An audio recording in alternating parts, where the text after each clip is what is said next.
Siyabingelela kubo bonke abalandeli nabathandi bukaMkhulu Mngomezulu ingonyama yomsamo. Namhlanje ke ngizothanda ukukhuluma ngesihloko esithi ukuzala kwembethe. Ngabe kuyini ukuzala kwembethe?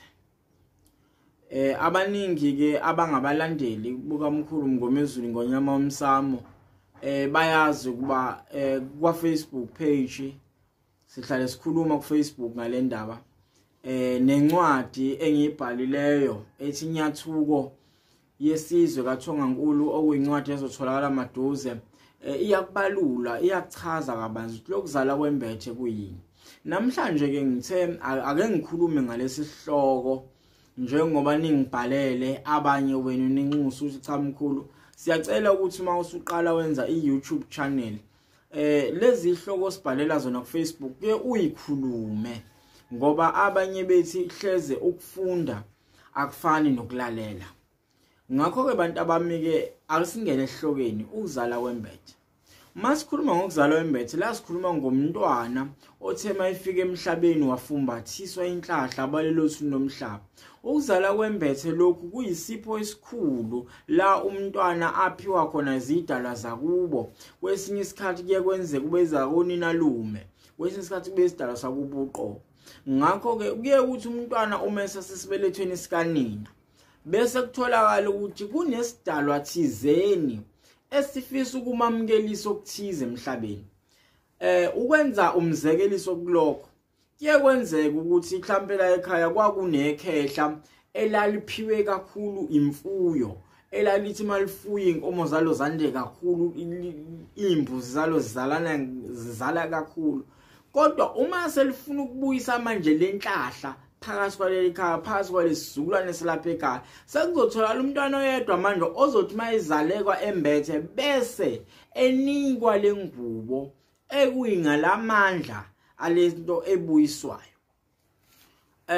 Ngakho ukuzalwa embethe kuhlona igaba ezintathu.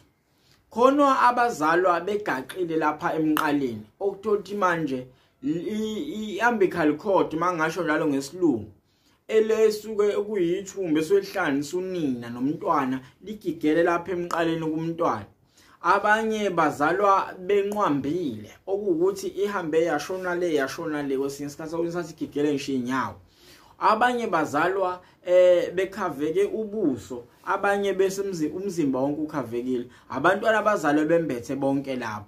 Ukuzala kwembethe ke lokhu kuyisipho esijulile kakhulu ngoba uma kungalungisiwe impilo yomuntu kuyayihlakaza kuyayimisa. Kepha makulungisiwe impilo yomuntu kumenzela izimangaliso nezibusiso. Ake sibuyele sochaza isigaba sokuqala la engithelani banqambile baphume begaqile. Laba abantu abaphume begaqela emqaleni ilabo bantu labo esithola kubo abantu ababa nodumo bevelelwe nje. La singabala khona abantu abasendimeni yezomculo abaculi, abalingisi njalo njalo, osopolitiki kwesinye isikhathi okuthi umuntu uyagqama phakathi kwabantu athandeke nje phakathi kwabantu ukuleso sigaba sokuqala lesi waphuma egaqile. Kube khona manje laba bazophuma manje benqwambile labo ke sithi izangoma zezulu ngoba iningi labo alithwasiswa abantu. Umsebenzi linedlozi elizenzakalayo hleze uya kumuntu nje uyohlambulwa noma uyokhuphula kuphela kuya konke kuyazenzakalela. Ila sithola khona abelaphi bendabuko, ila sithola khona izangoma bathandazi njalo njalo. Uma ngikhuluma ngabelaphi bendabuko ngikhuluma manje ngalomuntu ohlanganisile ngokweziphiwo othothi unawo umoya obungoma, unawo futhi umoya obunyanga. Ngakho ke lo muntu ungumelaphi wendabuko ngoba uhlanganise lezi zinto, usebenza ngokwendabuko. Ingakho kwesinye isikhathi mangikhuluma ngingathi izinyanga noma izangoma ngigcile kubelaphi bendabuko ngoba nami ngingomunye labantu abaneziqo ezintathu ekwephiweni kwethu. Nginawo umoya wesithunywa wokuthandaza, ngibe nawo umoya wobungoma, ngibe nawo umoya wobunyanga wokulapha wekhambi. Ngakho mase kuhlanganisiwe lokhu siye sithi umelaphi wendabuko ngoba konke lokho kuyiziphiwo zobabamkhulu zingenile kuyusebenza ngendlela yendabuko.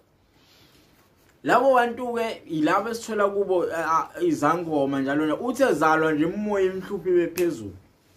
Kube khona isigaba sesithathu la sithi kwesikhathi kuyakhaveka ikhanda osesikhathi kuvale umzimba wonke.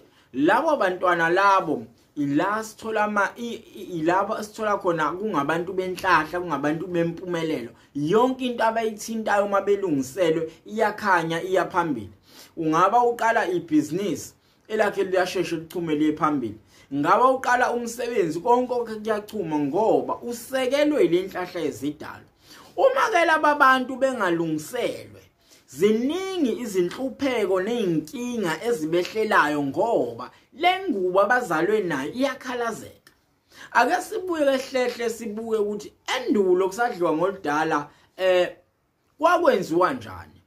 Kwakuthi endulo uma kuzalwe umntwana ezalwe embethe kwake kuthathwe imbuzi bese kuyiwe emsamo ehambisana nobulili bakhe lo mntwana. Uma kuzela insizwa sekuzothatha isiphongwana esisahlambulukile ukuthi asikakakhweli asikakalandeli izimbuzi bese kuthiwa nina basekutheni sizobonga ukuba namhlanje nisiphe umntwana wenhlahla osibanibani. Ngale mbuzi sicela manje ukuyembula ingubo yakhe ukuze ethe khulu umntwana ingamkhathazi akhula inhlahla yakhe iqondile. Lokhu kwakwenziwa umntwana esezelwe kodwa sekudlule izinyanga ezeqile kwezisithupha bese yaqala enzelwe umsebenzi. Wayengenzelwa ezelwe nensuku embili. Kwakwedlula isikhathi ukuba inkabi yawo mayisiwile inkaba bese kuthiwa ingaladi mayisiwile inkaba bese kuyimakuqalwa kulungiswa ke lemkhosi. Lembuzi yayihlatshwa bese kukhishwa inyongo yayo agezwe umntwana. Mayiqeda ukugezwa ngayo bese kusithathwa lo mhlahla lo nawo uhlanganiswe ephepheni ashunqiselwe umntwana acelelwe inhlahla. Kwahamba isikhathi kwangena kakhulu lento yokuba kuzalelwe ezibhedlela. Kuba ukuthi manje abantwana bezalelwe ezibhedlela njengoba bezalelwe ezibhedlela kunenkulumo eningi noma ekhulunywayo namhlanje okuwukuthi amanesi ayayitshontsha lengubo.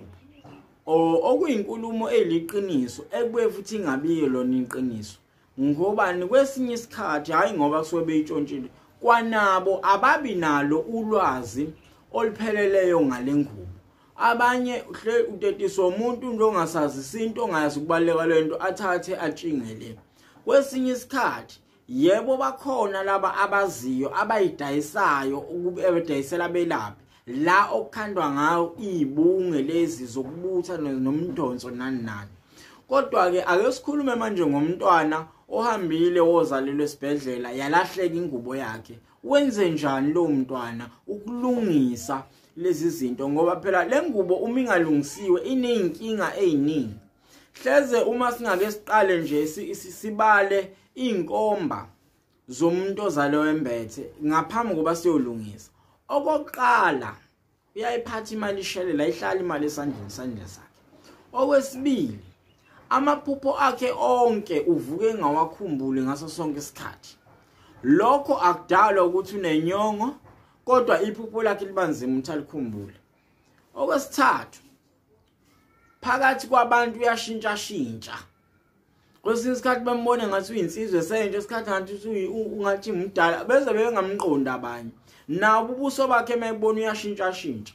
Okwesine akasheshi ukulithola usizo. Kakuma ngikhuluma awukho umuthi nje avela usebenzisene. Kwesinye isikhathi ngisho noma eyohlola kuthina belaphi bendabuko einhlanyeni kwabamanga kuthola ukuthi manje akusheshi kunukeke inkinga ayisheshi ukubambeka inkinga ngoba akembuliwe akutholakali kalula into yakhe. inhlahla yamsikaza abamthembisa izinto masefambe ziyafezeka lezo zinto kuphelele esikhaleni. Kwesinye isikhathi ebe namaphupha amahle ayibone imali yonke makufana biyafezeka yonke into bese yanqamuka. Zinkinga lezo eyihlupha umuntu ozale wembethe. Konke la hamba khona uhlala kube khona izinkulumo sekuthiwa uthe wenza into ethize ngazangenze. Izinto lezo ezikhathaza umuntu ozale wembethe. Ake singene lapha ekutheni ke manje kulungiswa kanjani ngoba inkinga eningi le uzothi umuntu ngiyakuzwa umkhulumi ngomezulu ngiyakuzwa ngonyema omsamo usuchazile inkinga yami silungisa kanjani. Uma ke sezela umntwana yalahleka ingubo sekuyaphoqa manje ukuthi imbuzi azibe mbili. Sekuzoba khona imbuzi enkulu yensikazi esike okunomgomo ukuthi akube imbuzi esike yazala okuyona mbuzi le okuzofena kuzoshweleza la emsamo mntwana nina basekutheni nina basekutheni ngale mbuzi sizoshweleza ukuba nasiphi ingane inhlahla uSibanimani sangakhona ukugcina ingubo yakhe. Ngakho ke ngale ngubo siyashweleza sesicela manje ukuthi ingubo lomntwana ayembuleke sicela ukuyibuyisa ngale mbuzi.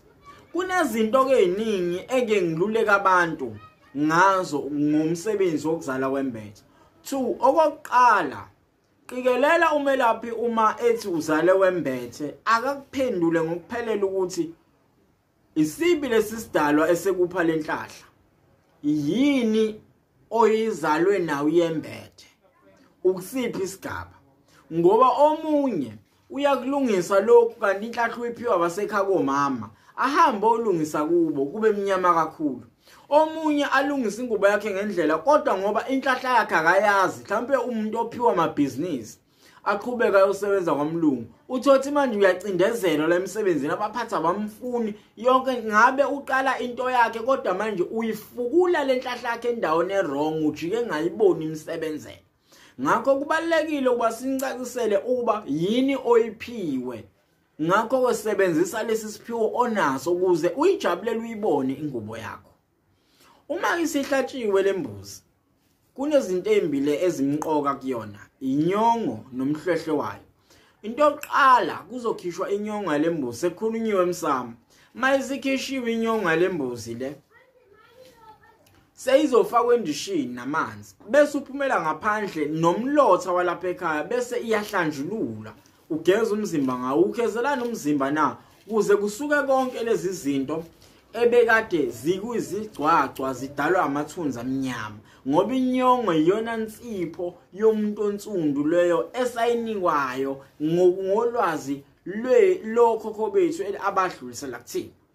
Uma usihlanjululwe ngenyongo usuzobuya manje usuzombathiswa umhlwehlwe walembuzi sekuhlalwe emsamo kokhelwa amakhandlela awu7 amhlophe liblue eliyellow. Le amakhandlela iyafika kuthina endulo kwakokhela utshani kwakuthiwa isihlonti wawokhela lo tshani ube iziqe ezu7 ngoba sikholela kuba kuyapheleliswa lapho. Ngakho ke ukuma kwezinto zomuntu zayimalapho kuba thina ngokwesintu sesikholela lokho bese uma sesekubekiwe lokhu kudla lapha emsamo sekuzobeka ukudla kwesintu. Mangikhuluma ngokudla kwesintu ngikhuluma ngomadumbo obhatata hayi lokhu esenikwenza manje kwesilungu kubekwe lapha emsamo bese kuyacelwa ethongeni lapha emsamo. Isigaba sokuqala ke leso.